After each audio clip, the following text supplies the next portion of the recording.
We all know Tesla is an absolute powerhouse in the EV market, but there's this really weird, glaring gap in their American lineup, a gap that a lot of families are probably feeling every single day. So today, we're going to dive into the case for the missing Tesla SUV that could honestly change everything. All right, let's just get right to the heart of it. This is the central question for our whole explainer. Why, of all companies, does it seem like Tesla is kind of leaving American families hanging when they're desperate for a practical, affordable electric three-row SUV? So here's the thing. The problem really starts with this giant hole in what Tesla currently offers. If you're a family and you've outgrown the standard Model Y, your choices are, well, let's just say they're a little extreme. I mean, just look at the options here. On one hand, you've got the Model Y, which is a fantastic car, starts around 50 grand, but its optional third row is, let's be honest, pretty cramped. So if you need real space for kids and all their stuff, your only other choice from Tesla is the Model X, which is a $100,000 car. There's just nothing in between. And yeah, that brings us to what we're calling the $100,000 problem. Look, the Model X is an incredible piece of technology, no doubt about it. But for your average family, that price tag, it's just not going to happen. Let's just focus on this number for a second. $50,000. Think about that. That's the price jump a family has to make just to get a truly usable third row in a Tesla. It's a huge leap, just too big for most people to make. And hey, don't just take my word for it. The sales numbers tell the whole story. Historically, the Model X has only made up this tiny sliver of Tesla's total sales. We're talking like 3%. So this proves that people want a bigger family EV, just not one that costs a fortune. Okay, so what's the fix? Well, and this is the craziest part. Tesla already has a solution. They just don't sell it here in America. Let's talk about the Model YL. So what is the Model YL? It's pretty much what it sounds like, a long wheelbase version of the Model Y. They're already making and selling these in other parts of the world. And get this, it has more room inside and a wheelbase that's actually longer than the super expensive Model X. How wild is that? Now just picture this for a second. Imagine they bring that car to the US and sell it for around $60,000. It's the absolute perfect sweet spot, right? More space than the Y, but way cheaper than the X. That is a compelling price that would get people lining up. And here's where the strategy gets really powerful. At 60 grand, the Model YL wouldn't just be filling a gap in Tesla's own lineup, it would completely undercut major competitors like the Rivian R1S and the Kia EV9. This thing could immediately become a bestseller.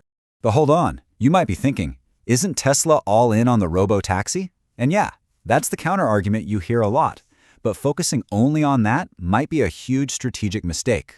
See, the way to think about this isn't either or. It's not a choice between the robotaxi versus a family SUV. The reality is, there's a massive market for a robotaxi and a family SUV. They serve two completely different needs. I mean, just think about real-world family life. The daily chaos, right? A robotaxi just can't replace your own car for hauling multiple car seats or all the luggage for a road trip or a bunch of sports gear.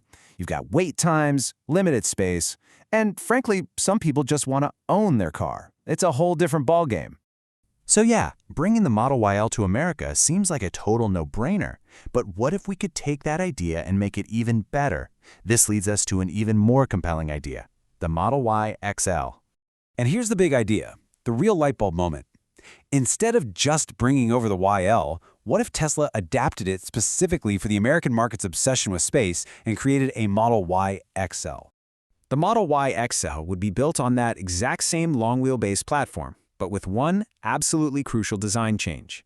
Get rid of the sleek, sloping roofline and replace it with a boxier rear end. That one change maximizes third-row headroom and cargo volume like you wouldn't believe. Now, let's talk about the trade-off, because there is one. That classic Tesla sloping roof is great for aerodynamics and efficiency. A boxy design might be slightly less aerodynamic, sure, but what you get in return is just undeniable: maximum interior space. And this is the key insight right here. For the customer who's buying a big family hauler, a tiny compromise on range is a trade-off they will happily make every single time for more headroom and the ability to pack everything for a family vacation. Practicality wins. So where does this all leave us? Well, if Tesla embraces this kind of thinking, they could create the ultimate SUV lineup, and they could effectively corner the entire market without even developing a brand new platform. You end up with this perfect tiered system. You have the standard Model Y for efficiency, you have the Model YL as the affordable three-row option, and then you have the Model Y XL as the king of utility, ready to compete directly with the likes of Rivian and Kia. And the pricing strategy just makes so much sense. You create this clear ladder, starting around $50K for the Model Y, stepping up to $60K for the YL, and topping out with a sub-$70K Model Y XL that would still be priced $10,000 less than its main competitors. It's a simple, logical, and incredibly dominant market position. So we have to end with this question.